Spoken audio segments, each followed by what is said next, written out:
Olá, hoje a gente vai mergulhar numa história daquelas que realmente moldaram uma nação. Vamos analisar um relato histórico que é, ao mesmo tempo, super poderoso e bem controverso. A descrição da rebelião irlandesa de 1641, direto do Livro dos Mártires. A pergunta que fica é, como é que uma única perspectiva pode acabar definindo séculos de conflito, hein?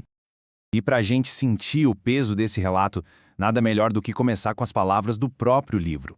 A linguagem usada aqui, olha, é a chave de tudo. Porque, desde o comecinho, a história não é contada como um evento político, sabe? Ela é posta como uma verdadeira batalha cósmica entre a luz e as trevas, o bem e o mal. Então, de acordo com essa fonte, a nossa história começa bem antes da rebelião em si, quase um século antes, lá em 1535. Pensa só, Europa estava num momento de mudança radical, e a Irlanda estava prestes a passar por uma transformação imensa com a chegada de uma nova fé, e claro, de um homem encarregado de fazer isso acontecer. E esse homem é o arcebispo George Brown. O texto aponta ele como a grande peça-chave dessa mudança. Ele foi nomeado por Henrique VIII, e a missão dele era bem clara: quebrar o poder de Roma e estabelecer o rei da Inglaterra como a autoridade máxima da igreja na Irlanda. Olha, a tarefa do Brown era gigante. Imagina só, ele tinha que convencer ou forçar uma nação inteira, super católica, a aceitar um novo chefe para sua igreja. Como era de se esperar, e o autor faz questão de frisar isso, a resistência foi imediata. E foi forte. É aqui que a gente chega no coração do conflito, pelo menos na forma como a fonte nos apresenta. E não é só uma questão de teologia, não. É um bate de frente entre dois poderes absolutos, a coroa inglesa e o papado. Olha só que contraste impressionante. De um lado, o decreto do rei lá em Dublin, exigindo lealdade total.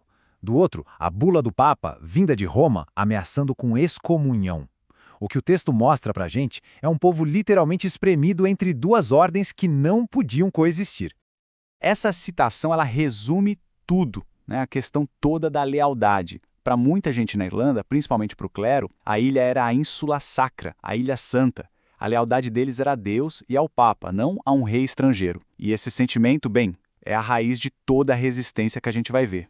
Só que, segundo o autor, essa tensão toda não ficou só no debate, na troca de farpas. O livro alega que tinha algo muito maior, mais organizado e sinistro, sendo planejado em segredo por décadas.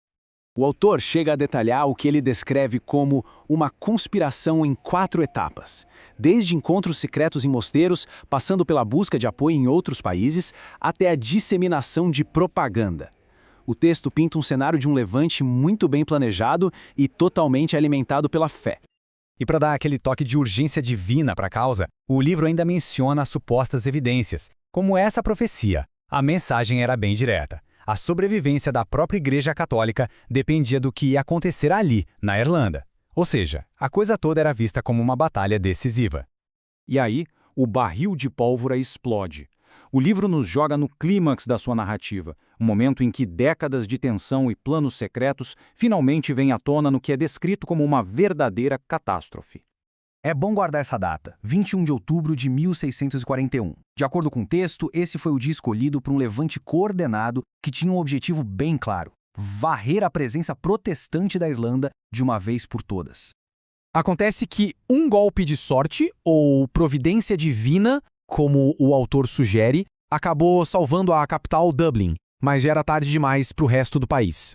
O livro descreve como a rebelião se alastrou pelo interior como um incêndio completamente fora de controle.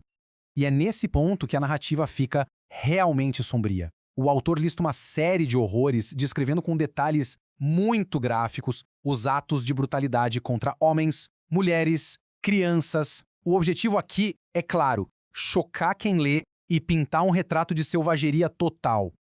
Essa citação é crucial para a gente entender a perspectiva do autor. A violência não é descrita como um ato de guerra, percebe? É retratada como obra de monstros em forma humana. A ênfase é toda na crueldade, na depravação, basicamente desumanizando quem cometeu os atos. E aí vem o número final que o autor apresenta. Um número que ecoaria por séculos. 150 mil. Uma estatística, assim, chocante, feita para solidificar a imagem de um massacre de proporções épicas. Depois de descrever a catástrofe, a narrativa muda de tom e foca na retaliação. A parte final do capítulo detalha como, na visão do autor, claro, a justiça e a ordem foram restauradas. E como? Através da força militar, da subjugação. O livro, então, dá uma acelerada, passando por quase 50 anos de guerra e cercos. Desde a chegada das tropas da Escócia até a vitória final do rei Guilherme III, a história é contada como uma campanha longa, difícil para retomar o controle e punir os rebeldes. O famoso cerco de Londonderry, por exemplo, é apresentado como teste definitivo de resistência. Ao descrever o sofrimento extremo dos defensores, o autor cria aquela imagem de heroísmo, de fé inabalável, mesmo diante da fome e da morte. E chegamos à conclusão do autor. E é uma afirmação, vamos dizer, no mínimo polêmica. A conquista militar não é vista como opressão. Não. Ela é apresentada como um ato de civilização, que finalmente trouxe a paz para a Irlanda. É uma perspectiva que claramente justifica a dominação. Então, o que a gente tira de tudo isso, desse mergulho no livro dos mártires? A gente vê que a história não é só o que aconteceu, mas também como ela é contada. Esse relato, com sua visão bem definida de heróis e vilões, não só descreveu o passado, mas ajudou a criar o futuro, moldando identidades e justificando conflitos por muitas e muitas gerações. A questão que fica no ar é: como será que as histórias que a gente conta hoje estão moldando o mundo de amanhã?